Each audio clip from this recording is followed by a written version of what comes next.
Hello friends, எல்லாத்துக்கும் வணக்கம். நான் உங்கள் டேவிட் அன்பு. இன்றைக்கி நாம் இந்த வீடியோவில் ஒரு சூப்பரான ரூட் வேர்ட் பார்க்க போகிறோம். தமிழில் நாம் இந்த வார்த்தையில் அதிகமாக யூஸ் பண்ணக்கூடிய ஒரு வார்த்தை. அது இன்றைக்கி என்ன அப்படின்னு கொஞ்சம் கிளியராக பார்த்துடலாம், சரிங்களா? அண்ட் இதான் நம்ம சேனல் நீங்கள் ஃபஸ்ட் டைம் வந்திருக்கீங்கன்னா மறக்காம நம்ம சேனல் சப்ஸ்கிரைப் பண்ணி வச்சுட்டு பெல் பட்டனை கிளிக் பண்ணி வச்சுக்கோங்க. அப்போ தான் நான் போடுற வீடியோஸ் உங்களை தொடர்ந்து வந்து சேரும். அண்ட் முடிஞ்ச இப்போவே நம்ம வீடியோக்கு லைக்கும் போட்டு வச்சுருங்க. நம்ம வித்தவுட் டிலே வீடியோக்குள்ளே போயிடலாம். ஃப்ரெண்ட்ஸ், இந்த பர்டிகுலர் வார்த்தையை நம்ம தமிழ்லேயே எதுக்கு யூஸ் பண்ணுவோம் அப்படின்னா, ஏதோ ஒரு விஷயம் நடக்கிறதுக்கான அதிக வாய்ப்பு, ஸ்ட்ராங் பாசிபிலிட்டி, புரியுதுங்களா? பாசிபிலிட்டி. இந்த ஸ்ட்ராங் பாசிபிலிட்டிஸ் எல்லாம் எந்தெந்த இன்சிடென்ட் நடக்கிறதுக்கு வாய்ப்பு இருக்கோ அந்த இடத்துல தான் நம்ம அது நடக்கிறதுக்கு அதிக வாய்ப்பு இருக்குது அப்படிங்கிற மாதிரி பேசுவோம், சரிங்களா? இப்போ இது இங்கிலீஷில் யூஸ் பண்ணாலும் அதே அர்த்தம் தான். ஏதாவது ஒரு விஷயத்தை நம்ம பற்றி பேசுகிறோம் அப்படின்னு வச்சுக்கோங்களேன், அந்த விஷயம் நடக்கிறதுக்கு அதிக வாய்ப்பு இருக்குது அப்படின்னு நம்ம சொல்கிறதுக்கு இந்த பர்டிகுலர் ரூட் வேர்ட் நம்ம யூஸ் பண்ணலாம். இந்த வார்த்தையை நீங்கள் ஆல்ரெடி தெரிஞ்சு வச்சுருப்பீங்க. ஆனால் இதற்கூட ஒரு குட்டியான ஒரே ஒரு சின்ன பாட்டை மட்டும் கடைசியில் ஆட் பண்ண போகிறோம். இந்த வார்த்தை உங்களுக்கு தெரிஞ்ச வார்த்தை என்ன அப்படின்னா, இங்கே பாருங்கள், லைக். ஓகே, லைக் அப்படிங்கிற வார்த்தை நம்ம எல்லாத்துக்குமே தெரியும். ஆனால் இன்றைக்கி நாம் யூஸ் பண்ண போகிற வார்த்தை என்ன அப்படின்னா, லைக்லி அப்படிங்கிற வார்த்தை, சரிங்களா? லைக்லி அப்படிங்கிற வார்த்தை தான் நம்ம இன்றைக்கி யூஸ் பண்ண போகிறோம். இதோட ஃபார்மெட் எப்படி வரும் அப்படின்னா, வழக்கம் போல் நமக்கு ஒரு சப்ஜெக்ட் வேணும், சரிங்களா? இது ஃபுல்லாமே மெயின் கிளாஸ் தான். நாம் இதுக்கு முன்னாடி படித்த மாதிரி இது ஒரு கன்ஜங்ஷனல் ஃப்ரேஸோ இல்லை ப்ரிப்போசிஷனல் ஃப்ரேஸோ கிடையாது. இது தனித்து ஒரே ஒரு ஸ்டேட்மெண்ட்டுக்குள்ளே வரக்கூடிய ஒரு பார்ட், சரிங்களா?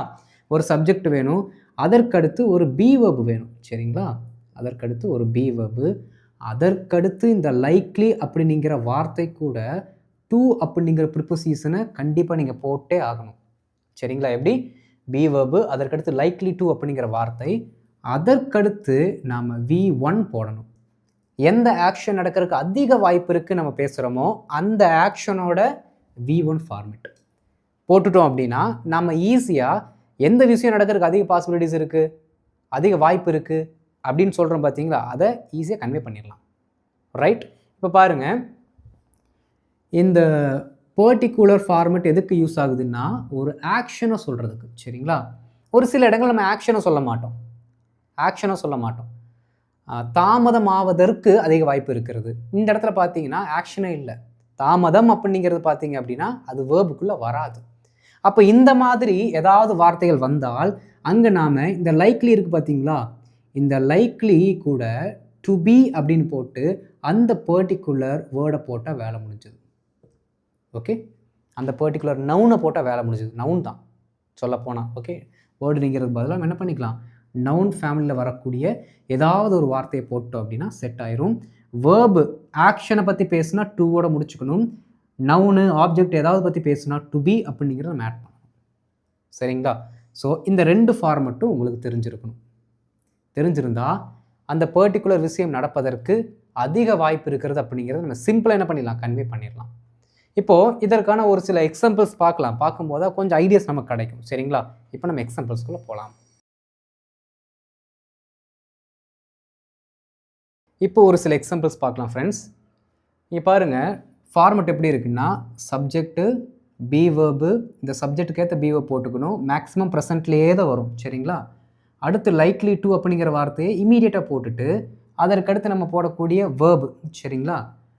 கடைசியில் என்ன பண்ணுங்கன்னா, அந்த டைம் ரிலேட்டடாக இருக்க வார்த்தைகள் என்ன பண்ணுங்கன்னா போடுங்க. எப்படி சென்டென்ஸோட கடைசியில் என்ன பண்ணுங்கள், டைம் ரிலேட்டடாக இருக்கக்கூடிய வார்த்தைகளை நம்ம போட்டுக்கலாம், சரிங்களா?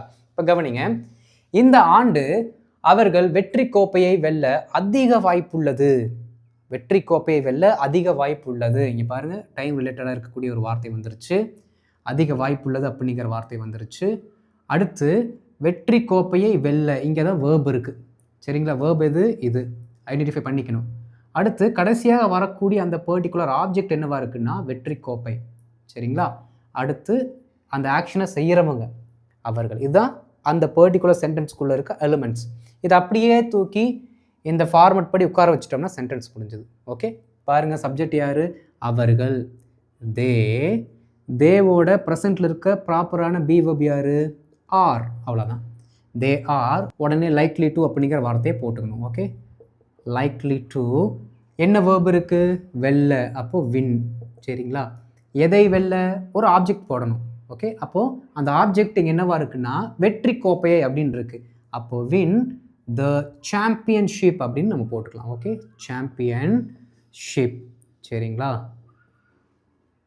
டு வின் த சாம்பியன்ஷிப் இந்த ஆண்டு. ஓகே, இந்த ஆண்டு அப்படின்னா திஸ் இயர் அப்படின்னு போட்டாலே போதும். சரிங்களா? This year. பாருங்க, they are likely to win the championship this year. They are likely to win the championship this year. செம்ம சென்டென்ஸ். புரியுதுங்களா? இந்த மாதிரி வார்த்தைகளை தயவு செய்து இனிமேல் என்ன பண்ணுங்க, கொஞ்சம் கொஞ்சமாக ப்ராக்டிஸ் பண்ணுங்க. சரிங்களா? ரைட். வெள்ளிக்கிழமைக்குள் இந்த பணியை நான் முடிக்க வாய்ப்பில்லை. டைம் வந்துருச்சா? அப்போ இதை தூக்கி கடைசியில் போடணும். ஓகே, முடிக்க வாய்ப்பு இல்லை நெகட்டிவ்ல இருக்கு. நெகட்டிவ்ல இந்த பணியை நான். சரிங்களா? வாங்க, நான் அப்படின்னா ஐ, இதோட பி வெர்ப் என்ன? ஐ ஆம், உடனே அந்த பர்டிகுலர் ரூட் வேர்டு ஐ ஆம் லைக்லி டு, முடிக்க வாய்ப்பு. ஓகே, முடிக்க அப்படின்னா கம்ப்ளீட். ஓகே, கம்ப்ளீட் இந்த பணியை. அப்போ திஸ் ஒர்க். அதற்கடுத்து ஒரு ஆப்ஜெக்ட் வரணும். ஓகே, வேர்புக்கு அடுத்து ஒரு ஆப்ஜெக்ட், அதற்கடுத்து டைம். வெள்ளிக்கிழமைக்குள், அப்போது பை ஃப்ரைடே. By Friday. இப்போ என்னவா இருக்குது அப்படின்னா, இந்த வேலையை நான் வெள்ளிக்கிழமைக்குள்ளே முடிக்கிறதுக்கு அதிக வாய்ப்பு இருக்குது அப்படின்னு நம்ம எழுதியிருக்கோம். ஆனால் நமக்கு என்ன வேணும்? நெகட்டிவில் வேணும். ரொம்ப சிம்பிள். எங்கே பி வெர்ப் இருக்கோ அந்த இடத்துல நீங்கள் என்ன பண்ணிக்கலாம் அப்படின்னா நாட் அப்படிங்கிற வார்த்தையை சேர்த்தா முடிஞ்சது. ஓகே, அப்போ என்ன பண்ணலான்னா ஐம் நாட், அவ்வளோதான். I'm not likely to complete this work by Friday. I'm not likely to complete this work by Friday. Simple friends, ரொம்ப ரொம்ப ஈஸி. அவர் மீண்டும் தன் சாவிகளை மறக்க அதிக வாய்ப்புள்ளது. மீண்டும் தன் சாவிகளை, இது வந்து ஆப்ஜெக்ட், ஆக்ஷனு மறக்கிறது. சரிங்களா? வாங்க, அவர், he is, பாருங்க, likely to forget, அவ்வளோதான். he is likely to forget எதை?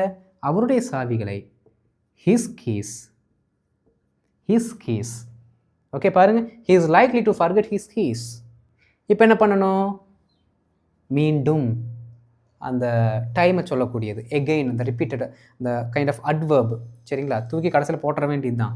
ஓகே, அகைன், முடிஞ்சு போச்சு. இந்த அட்வர்பு, டைம் ரிலேட்டட் வரக்கூடிய வார்த்தைகள் எல்லாத்தையும் தூக்கி கடைசியில் போட்டு விட்ருங்க, மீனிங் வந்துடும். பாருங்கள், he is likely to forget his keys again. he is likely to forget his keys again. முடிஞ்சு போச்சு. நீங்கள் பல கடைகளில் சுற்றி பார்த்தால் நல்ல சலுகைகளை பெற அதிக வாய்ப்புள்ளது. நல்லா கவனிக்கணும், நல்ல சலுகைகளை பெற அதிக வாய்ப்புள்ளது. இதுதான் பார்த்தீங்கன்னா இந்த பர்டிகுலர் ஃபார்மேட்டோட ஒத்து போகக்கூடியது. நீங்கள் பல கடைகளில் சுற்றி பார்த்தால், இது இஃப் கிளாஸ். அதாவதுங்க, நிறைய கடையில் சுற்றி பார்த்தீங்கன்னா உங்களுக்கு அதிக டிஸ்கவுண்ட் கிடைக்கிறதுக்கு வாய்ப்பு இருக்குது அப்படின்னு நம்ம சொல்லுவோம். ஓகே, அப்போ இது இஃப் கிளாஸில் வருது. இந்த மெயின் கிளாஸை நம்ம இஃப் கிளாஸ் கூட சேர்த்து போட்டாலும் வந்துடும். எழுதலாமா? பாருங்கள், நீங்கள் சலுகைகளை பெற அதிக வாய்ப்புள்ளது. அதை ஃபஸ்ட் எழுதிட்டு அதுக்கப்புறம் இஃபை போட்டுடலாம். சரிங்களா? நீங்கள் சலுகைகளை பெற அதிக வாய்ப்புள்ளது. You are likely to get discount. Likely to get discount என்ன பண்ணா? நீங்கள் பல கடைகளில் சுற்றி பார்த்தால். ஓகே, இஃப் யூ செக் பல கடைகளில் இருக்குங்களா? ரொம்ப சிம்பிள். நீங்கள் கடைகள் கூட நீங்கள் போட தேவையில்லை. இஃப் யூ செக் அரவுண்டுங்கிற வார்த்தை போட்டாலே முடிஞ்சு போச்சு, மீனிங் வந்துடும். பாருங்கள், you are likely to get discount if you check around. இந்த டிஸ்கவுண்ட்டுக்கு பதிலாக என்ன பண்ணலான்னா யூ கெட் பெட்டர் டீல்னு கூட சொல்லுங்கள். பெட்டர் டீல் இப்படி கூட நீங்கள் சொல்லலாம். இது ரொம்ப கேஷுவலாக இருக்கும். Okay, you are likely to get better deal if you check around, if you shop around. If you shop around, அதுவும் கரெக்டு தான்.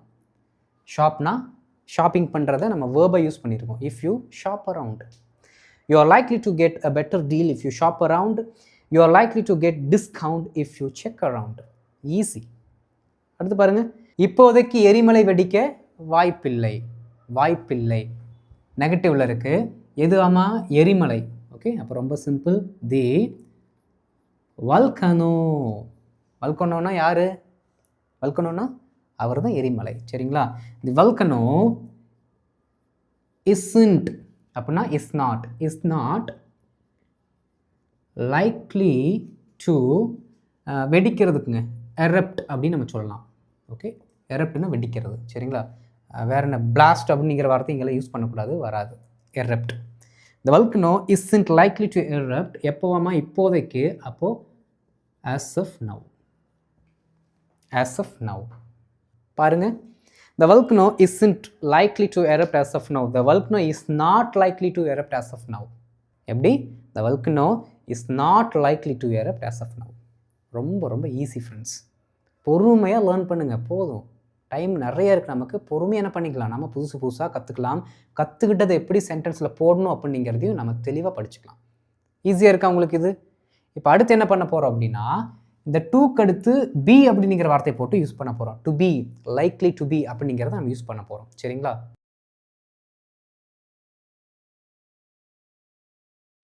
ஃப்ரெண்ட்ஸ், இப்போ போன ஸ்லைடில் ஒரு ஆக்ஷன் அப்படி நடக்கிறதுக்கு அதிக வாய்ப்பு இருக்குது அப்படிங்கிறத நம்ம பார்த்தோம். இங்கே ஒரு பொருள் இல்லாட்டி ஒரு விஷயம் அப்படி இருப்பதற்கு, எப்படி நிலைமை பற்றி பேசுகிறோம், அப்படி இருப்பதற்கு வாய்ப்பு இருக்கிறது அப்படிங்கிறத நம்ம பார்க்க போகிறோம். சரிங்களா? பாருங்கள், அப்போ அதற்கான ஃபார்முலா எப்படி இருக்கணும்னா, subject be verb likely to be அப்படிங்கிறத போட்டு அதற்கடுத்து எந்த பொருள் எந்த நவுன் அப்படி இருப்பதற்கு அப்படின்னு நம்ம சொல்கிறோமோ அந்த நவுனை இங்கே போட்டுட்டு அதற்கடுத்து நம்ம அந்த டைமை போட்டால் முடிஞ்சு போச்சு. சரிங்களா? பாருங்கள், வெள்ளிக்கிழமை அந்த உணவகம் நிரம்பி இருக்க அதிக வாய்ப்புள்ளது. வெள்ளிக்கிழமை இந்த ரெஸ்டாரண்ட்டு ஃபுல்லாக இருக்கிறதுக்கு அதிக வாய்ப்பு இருக்கிறது. சரிங்களா? ரொம்ப சிம்பிள். அந்த உணவகம், த ரெஸ்டாரண்ட். சில பேர் ஹோட்டல்னு போடுவீங்க. ஹோட்டலோட ப்ரைமரி வேலை என்ன அப்படின்னா லாட்ஜிங், தூங்கிறது. புரியுதுங்களா? ரெஸ்ட் எடுக்கிறது. ரெஸ்டாரண்ட்டோட ப்ரைமரி வேலை என்ன அப்படின்னா சாப்பிட்றது. புரியுதுங்களா? அதனால் அந்த உணவகம்ங்கிறதுனால நம்ம ரெஸ்டாரண்ட் அப்படிங்கிற வார்த்தையை போட்டோம். சரிங்களா? அடுத்து அந்த உணவகம், அதனால் தட்டு போடலையே அப்படின்னு யோசிக்க வேணாம். சென்டென்ஸை ஸ்டார்ட் பண்ணும் பொழுது நீங்கள் அந்த அப்படிங்கிற மாதிரி ஒரு வார்த்தை யூஸ் பண்ணுறீங்கன்னா த அப்படிங்கிற வார்த்தை யூஸ் பண்ணுங்கள். அது கரெக்டாக ஆப்டாக இருக்கும், பர்ஃபெக்டாகவும் இருக்கும். சரிங்களா? த ரெஸ்டாரண்ட், அடுத்து பி வெர்பு அப்படின்னா இஸ் போட்டுக்கணும். நமக்கு தெரிஞ்ச மாதிரி அதே தான், லைக்லி டு பி, டூவோட நிறுத்துவோம், இங்கே டு பி போட்டாச்சு. சரிங்களா? டு பி என்ன நவுன் இருக்குது, நிரம்பி. இந்த பீனிங்கிறது இருக்கு அப்படிங்கிற அந்த மீனிங் எடுத்துக்கும். மீதின்னு இருக்குது, நிரம்பினா ஃபுல்லு, அப்படியே போட்டுற வேண்டியதுதான், முடிஞ்சு போச்சு. பாருங்கள், the restaurant is likely to B full. எப்போ? வெள்ளிக்கிழமை, ஆன் ஃப்ரைடே. அவ்வளோதான். நான் தான் உங்களுக்கு ப்ரிப்போசிஷன் நடத்தும் போது சொல்லியிருக்கேன்ல, ஒரு நாளை பற்றி பேசுகிறோன்னா அதற்கு முன்னாடி நாம் ஆன் அப்படிங்கிற ப்ரிப்போசிஷன் யூஸ் பண்ணணும். யூஸ் பண்ணியாச்சு. Okay. The restaurant is likely to B full on Friday. The restaurant is likely to B full on Friday. அவ்வளோதான். அடுத்து பாருங்கள், ஒரு நாள், ஒரு நாள்னா ஒன் டேன்னு சொல்லக்கூடாது, சம் டேன்னு சொல்லணும். சரிங்களா? ஒரு நாள் அவர் ஒரு சிறந்த தலைவராக இருக்க, வேலை செய்ய கிடையாது, அப்படி இருக்க அதிக வாய்ப்பு உள்ளது. எழுதுங்க, யார்? அவர் தானே. அப்போ அவர் தான் நம்ம இங்கே மென்ஷன் பண்ணணும். Okay. he is likely to be, சிறந்த தலைவராக, a great leader. அவ்வளோதான், a great leader. இங்கே என்ன பண்ணியிருக்கோம், பீக்கு அடுத்து நவுனை போட்டாச்சு. Okay. Likely to be a great leader, ஒரு நாள், அப்போது someday. Okay, someday. One day போட வேணாம், someday-னு போடுங்க, அது நல்லாயிருக்கும். He is likely to be a great leader someday. He is likely to be a great leader someday. நாளை வானிலை குளிர்ந்தும், ரெண்டு சொல்கிறோம் பாருங்க, குளிர்ந்தும் காற்றோட்டமாகவும். அப்போ ரெண்டு நவுன் இங்கே வருது, ஒன்று குளிர்ச்சி, இன்னொன்று காத்தோட்டமாக இருக்க அதிக வாய்ப்பு உள்ளது. இப்போ நாளை நீங்கிறது கடைசியில் போடணும், வானிலை தானே. அப்போது the weather. Okay, the weather is likely to be, குளிர்ந்தும் அப்படின்னா குளிர்ச்சி, கோல்டு. ஓகே. அண்ட் காத்தோட்டமாக, அப்போ விண்டி. சரிங்களா? விண்டுனா காற்று, விண்டினா காற்றோட்டம் அப்படின்னு அர்த்தம். ஓகே. Cold and windy. எப்போ? நாளைக்கு. அப்போ டுமாரோ. சரிங்களா? முடிஞ்சு போச்சு. பாருங்கள், the weather is likely to be cold and windy tomorrow. The weather is likely to be cold and windy tomorrow. நோயாளியின் நிலை இரவு முழுவதும் நிலையாக, ஒரே நிலையாக இருக்க அதிக வாய்ப்புகள் உள்ளது. சொல்லுங்கள் பார்க்கலாம். த நோயாளினா பேஷண்ட், நோயாளியினுடைய அப்படின்னா பேஷன்ஸ். ஓகே. இந்த பேஷன்ஸ் நிலை எங்களுக்கு இருக்கவங்க பாருங்கள், பேஷன்ஸ் நிலை அப்படின்னா அவரோட கண்டிஷன், அதை தான் நம்ம நிலைன்னு சொல்கிறோம். ஓகே. கண்டிஷன் அதற்கடுத்து இஸ் லைக்லி, அவ்வளோதான். இஸ் லைக்லி டு பி எப்படி இருக்கணுமாமா? ஒரே நிலையாக இருக்கணும். அப்போ ஸ்டேபிள். எப்போ? ராத்திரி முழுவதும். ஓகே, அப்போது ஓவர் நைட் அப்படிங்கிற வார்த்தை யூஸ் பண்ணிக்கணும். சரிங்களா? பாருங்கள். The patient's condition is likely to be stable overnight. The patient's condition is likely to be stable overnight. Simple. கடைசி ஒன்று, இறுதி தேர்வு கடினமாக இருக்க அதிக வாய்ப்பு இல்லை. நெகட்டிவ்ல இருக்கு. The final exam. ஓகே, இறுதி தேர்வுனா the final exam, the final semester என்ன வேணால் சொல்லிக்கலாம். சரிங்களா? The final exam is not, அவ்வளோதான், is not likely to be எப்படி இருக்க? கடினமாக. கடினமாகனா டஃப்பா, டிஃபிகல்ட்டா. ஓகே, அதை நம்ம போட்டுக்கலாம். ஓகேங்களா? Difficult, to be tough, to be difficult, எது சொன்னாலும் சரிதான். The final exam is not likely to be difficult. The final exam is not likely to be difficult. Is not likely to be difficult. இங்கே எல்லாத்தையுமே என்ன பண்ண போகிறோம் அப்படின்னா, இப்போ நெகட்டிவில் சொல்லி பார்க்கலாம். எப்படி வருதுன்னு பாருங்கள். வெள்ளிக்கிழமை அந்த உணவகம் நிரம்பி இருக்க வாய்ப்பில்லை. The restaurant is not likely to be full on Friday. Simple. நெகட்டிவை ஈஸியாக நீங்கள் மாற்றிடணும். ஓகே, ஒரு நாள் அவர் ஒரு சிறந்த தலைவராக இருக்கிறதுக்கு வாய்ப்பில்லை. He is not likely to be a great leader someday. He is not likely to be a great leader someday. நாளை வானிலை குளிர்ந்தும் காற்றோட்டமாகவும் இருக்க வாய்ப்பே இல்லை. இன்னைக்கு பாரு வெயில் எப்படி அடிக்குதுன்னு. அதனால் நாளைக்கெல்லாம் குளிர்ச்சியாக இருக்கிறதுக்கு வாய்ப்பே இல்லை. The weather is not likely to be cold and windy tomorrow. The weather is not likely to be cold and windy tomorrow. நோயாளியின் உடல்நிலை இரவு முழுவதும் நிலையாக இருக்கிறதுக்கு வாய்ப்பில்லை. ரொம்ப சீரியஸாக இருக்கிறாரு அவர். அப்படின்னா the patient's condition is not likely to be stable overnight. The patient's condition is not likely to be stable overnight. ரொம்ப ரொம்ப சிம்பிள் ஃப்ரெண்ட்ஸ். அப்போ இது வரைக்கும் நாம் என்னென்ன சென்டென்ஸ் எல்லாம் பார்த்தோமோ எல்லா சென்டென்ஸுக்குமே நெகட்டிவ்லையும் பாசிட்டிவ்லையும் சொல்லி சொல்லி பாருங்கள். நிறைய சென்டென்ஸ் மேக் பண்ணுங்கள். அப்படி இருக்க அப்படின்னு வந்தால் என்ன ஸ்ட்ரக்சர், அந்த வேலை அப்படி செய்வதற்கு இல்லாட்டி அப்படி செய்வதற்கு அதிக வாய்ப்பு, அது நடக்கிறதுக்கு வாய்ப்பு இருக்குது, இப்படிலாம் சொல்கிறதுக்கு என்ன அர்த்தம், இதை நீங்கள் என்ன பண்ணணும்னா கொஞ்சம் உட்காந்து ஸ்டடி பண்ணுங்கள். புரியுதுங்களா? அப்போ தான் நிறைய சென்டென்சஸை உங்களால் ஃபஸ்ட்டு யோசிக்க முடியும், அதுக்கப்புறம் பேச முடியும். சரிங்களா ஃப்ரெண்ட்ஸ்? ரைட். இந்த வீடியோ பிடிச்சிருந்துச்சுன்னா மறக்காமல் லைக் பண்ணிட்டு மற்றவங்க ஷேர் பண்ணுங்கள், அவங்களுக்கு தெரிந்து கொள்ளட்டும். அண்ட் இதான் நம்ம சேனலில் நீங்கள் ஃபஸ்ட் டைம் வந்திருக்கீங்கன்னா நீங்கள் பண்ண வேண்டியது ஒரே வேலை தான். நம்மளோட சேனலை மறக்காமல் சப்ஸ்கிரைப் பண்ணிட்டு பெல் பட்டன் கிளிக் பண்ணி வச்சுக்கோங்க. அப்போ தான் நான் போடுற வீடியோஸ் உங்களை தொடர்ந்து வந்து சேரும். அண்டு அடுத்த வீடியோவில் ஒரு சூப்பரான டாபிக் நான் உங்களை மீட் பண்ணுறேன். அது வரைக்கும் நீங்கள் பண்ண வேண்டியது ஒரே ஒரு வேலை தான். நான் எல்லா கிளாஸ்லையும் தொடர்ந்து சொல்கிறது, ப்ராக்டிஸ் பண்ணுங்கள். சரிங்களா? இப்போது இதோட ஹோம்ஒர்க் பார்த்தீங்கன்னா இப்போ ப்ளே ஆகும். என்ன ஹோம்ஒர்க் கொடுக்கணும் அதோட ஆன்சரை நீங்கள் ட்ரை பண்ணிவிட்டு ஆன்சர்ஸ் எல்லாம் எழுதுனதுக்கப்புறம் நான் கொடுக்குற ஆன்சர்ஸ் கூட செக் பண்ணுங்கள். ஓகே, வேர்பு கொஞ்சம் மாறி இருந்தால் முன்ன பின்ன இருந்தாலும் தப்பு கிடையாது. நான் கொடுத்த எக்ஸாக்ட் ஆன்சர்ஸாக உங்கள் பேப்பரில் இருக்கணும் அப்படின்னு அவசியம் கிடையாது. வேர்பு மாறிக்கலாம், முன்ன பின்ன இருக்கலாம். கிவ்னு சொல்லுவோம், ப்ரொவைடுன்னு சொல்லுவோம், இஷ்யூன்னு சொல்லுவோம், வேறு என்ன இருக்குங்க. இந்த மாதிரி ஒரே அர்த்தத்தை வச்சுருக்க பல வார்த்தைகள் இருக்குது. அதனால் நீங்கள் என்ன பண்ணிக்கலாம்னா வேர்பு முன்ன பின்ன இருந்தாலும் தப்பு கிடையாது. பட் நம்ம கொடுத்துருக்க அந்த ஸ்ட்ரக்சர் படி உங்களோட சென்டென்ஸ் இருக்கானுங்கிறத கம்பேர் பண்ணி பாருங்கள். சரிங்களா?